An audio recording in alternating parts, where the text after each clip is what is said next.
Hola, en esta unidad vamos a hablar sobre la estructura de un documento HTML. Dentro de las marcas de HTML hay algunas marcas que se comportan como de tipo bloque, que significa que forman un bloque dentro del contenido que va de principio a final de la página, marcando como un ladrillo una caja.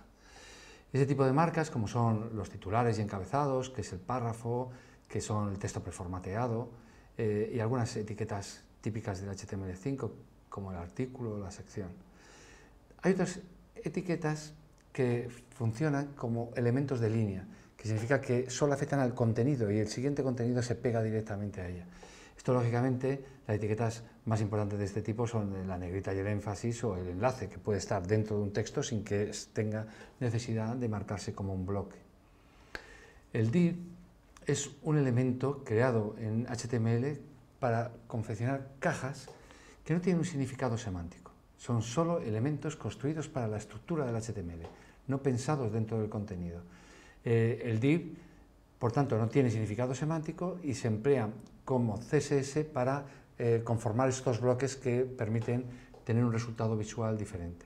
El div, como ya vimos, era la respuesta del HTML a las estructuras que se utilizaban antiguamente, creadas con tablas para confeccionar la página en vez de utilizarla exclusivamente para los datos tabulados. El div puede tener un identificador o una clase, o ambas cosas. El identificador es un atributo que es único para ese elemento de la página.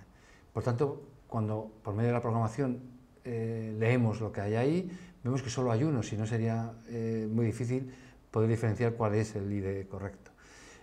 Para utilizar el ID como selector se utiliza con number indicando almohadilla caja y color azul en el caso que estamos viendo en la transparencia. El atributo clase define unas características determinadas de ese elemento, pero sí puede repetirse esas características en la página. Se suelen utilizar para marcar elementos de estilo, el mismo elemento de estilo a varios diferentes que tienen elementos de HTML que tienen la misma clase. El span es el equivalente al div dentro de las etiquetas de bloque a las etiquetas de línea. El span se utiliza exclusivamente para especificar un estilo diferenciado a un elemento dentro del contenido de la página y que no forma un bloque diferenciado. También, igual que el div, puede tener ID y clase para aplicarle los estilos. Los elementos div y span, por tanto, se utilizan para aplicar normas de estilo específicas. Y teniendo en cuenta, volvemos a repetir el concepto de ID, que es único, y el concepto de clase, que es cuando hay más de un elemento que mantienen una relación que pueden compartir cosas y características. En HTML5, estos div que utilizábamos para separar los bloques se han cambiado por unas etiquetas específicas. Habitualmente nosotros marcábamos un div de cabecera, un div de navegación, un div de contenido, un div de pie, y lo solíamos marcar según la persona, pues en inglés lo harían de una manera, nosotros podíamos poner div clase cabecera o id cabecera, div clase menú o navegación. Entonces decidieron, para facilitar la estructura semántica del contenido, poder saber qué es una cabecera, qué es un menú y cuál es el contenido realmente de esa página. Entonces se utilizaron unas etiquetas nuevas que están en HTML5 que sustituyen estos div por unos bloques semánticos. A las cabeceras se llama header, a la navegación se llama nav y al contenido section y article, los elementos que están dentro del section. Los destacados, que estas partes de la web que suelen ir a la derecha o a la izquierda del contenido, se llaman aside y el pie se llama footer. De esta manera, estos elementos que nosotros habitualmente utilizamos para la estructura tienen ya un contenido que Google puede diferenciar. Una página, si pensamos en una página estructurada con div, aquí os pongo un ejemplo, tenemos un div que se llama cabecera, un div que se llama menú, un div que se llama contenido, destacados, y este es el aspecto visual cuando le aplicamos un CSS concreto de este contenido.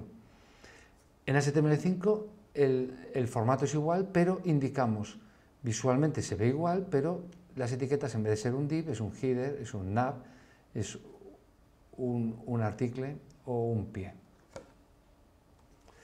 La estructura HTML debe confeccionarse el contenido de una manera que, sin aplicarle estilos, pueda leerse correctamente. Aquí tengo un ejemplo del Guardian, cómo se visualiza y sin embargo cómo es el contenido de la página. ¿Por qué esto es importante? Porque aunque nosotros podamos tener una lectura tangencial de una página, el contenido tiene un orden. Para una persona que tiene problemas visuales, necesita que ese orden sea lógico. No podemos ir colocando las cosas porque cuando una persona con problemas lo va a leer, no va a tener ningún sentido. Para entender cómo funcionan los selectores y la herencia, es necesario entender lo que significa el árbol de este documento. Vamos a partir de un documento estándar, en este caso un documento HTML5 como el que hemos visto, donde hay una cabecera, un menú, una zona de contenido y un pie de página. El árbol de este documento vemos que se estructuraría de esta forma. Por un lado estaría el HTML, que tiene dos cajas, una head, que solo contiene un elemento, que es el título, y otra body. El body tiene una caja, generalmente suele poner una caja que contiene todo, que suele ser caja, a veces es innecesaria, pero cuando queremos trabajar sobre el ancho de una caja para que no se nos vaya muy ancho cuando el usuario ve esta página en una ventana de un ordenador con unas dimensiones muy grandes, utilizamos una caja que contiene todo. Dentro de esta caja estarían los elementos básicos, el header con su titular y la navegación con sus listas y sus enlaces. Luego el artículo de contenido y el pie.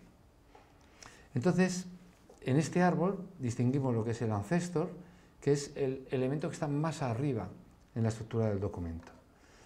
Los descendientes son los elementos que están en la parte que dependen de un ancestor en la parte inferior. En este caso vemos que el ancestor de caja tendría unos descendientes que en este caso son los líos, los ítems de una lista. El parent es el elemento que está conectado directamente sobre ti. En este caso vemos que ul es el padre de las listas.